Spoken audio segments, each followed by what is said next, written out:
நடுக்கடலில் உருவான குப்பை நகரம். மனிதன் வீசிய பிளாஸ்டிக்கில் கொடியேறிய கடல் உயிரினங்கள்.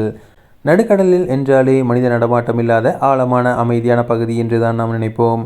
ஆனால் கரையிலிருந்து ஆயிரக்கணக்கான மைல்கள் தள்ளி பசிபிக் பெருங்கடலின் இதய பகுதியில் புதிய அதிர்ச்சி நிகழ்வு ஒன்று நிறைந்து கொண்டிருக்கிறது. நாம் தூக்கி எறிந்த பிளாஸ்டிக் குப்பைகள் இன்று கோடிக்கணக்கில் கடல் உயிரினங்கள் அழிவுகரமாக மாறியுள்ளது. பசிபிக் கழிவு மண்டலம் என்றழைக்கப்படும் இப்பகுதி பல லட்சம் டன் பிளாஸ்டிக் கழிவுகள் தேங்கி கிடைக்கும் இடமாகும். இதுவரை இது சுற்றுலா சூழல் சாபக்கேடாகவே பார்க்கப்பட்டது. ஆனால் சமீபத்திய ஆய்வு ஒன்று இது ஒரு வியப்பூட்டும் உண்மையை சொல்கிறது. கடற்கரையோரம் மட்டுமே வாழக்கூடிய நண்டுகள், கடல் சாமந்திகள் மற்றும் சிப்பிகள் இப்போது இந்த மிதக்கும் பிளாஸ்டிக் குப்பைகளில் தங்களது காலணிகளை அமைத்து வருகின்றன. கடலிலிருந்து எடுக்கப்பட்ட 105 பிளாஸ்டிக் பொருட்களை ஆய்வு செய்ததில் 98% பொருட்களில் உயிரினங்கள் ஒட்டிக்கொண்டு வாழ்வது தெரிந்துள்ளது. இவை எங்கேயே தங்கி வாழ்வது மட்டுமல்லாமல் முட்டையிட்டு இனப்பெருக்கமும் செய்கின்றன. பிளாஸ்டிக் கயிறுகள் முட்டைகள் உடன் இருக்கும் பெண் உயிரினங்களையும் குஞ்சுகளையும் விஞ்ஞானிகள் கண்டறிந்துள்ளனர். 2011 ஜப்பான் சுனாமியின் போது கடலில் கலந்த அதே வகை உயிரினங்கள் இன்று அந்த பிளாஸ்டிக் கழிவுகளில் செழிப்பாக வளர்ந்து வருவது ஆச்சரியத்தை ஏற்படுத்தியுள்ளது. இயற்கையான மரக்கட்டைகள் அல்லது கடல் பாசைகள் கடலில் விரைவில் அழுகிவிடும்.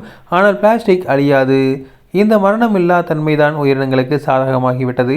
பல ஆண்டுகளாக சிதையாமல் மிதக்கும் பிளாஸ்டிக் கயிறுகள் மற்றும் வலைகள் இந்த உயிரினங்களுக்கு தலைமுறையாக தங்கும் ஒரு நிரந்தர வீட்டை வழங்குகின்றன.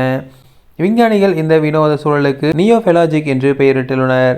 அதாவது கடற்கரை உயிரினங்களும் நடுக்கடல் உயிரினங்களும் இணைந்து வாழும் ஒரு புதிய கலப்பு உலகம். ஆய்வு செய்யப்பட்ட 103 பொருள்களில் 70% அதிகமானவற்றை கடல் உயிரினங்கள் ராஜ்யம் நடத்துகின்றன. இது பார்ப்பதற்கு சுவாரஸ்யமாக இருந்தாலும் கடலின் சமநிலையை சீர்குலைக்கும் ஒரு பெரிய ஆபத்தும் ஒளிந்திருக்கிறது. கடற்கரை உயிரினங்கள் நடுக்கடலுக்கு வருவது அங்குள்ள மற்ற உயிரினங்கள் வாழ்வாதாரத்தை பாதிக்கலாம். 1.8 டிரில்லியன் பிளாஸ்டிக் துகள்கள் கடலில் மிதக்கின்றன. இவை காலப்போக்கில் நுண் பிளாஸ்டிக்காக மாறி உணவு சங்கிலிக்குள் நுழையும் அபாயம் உள்ளது.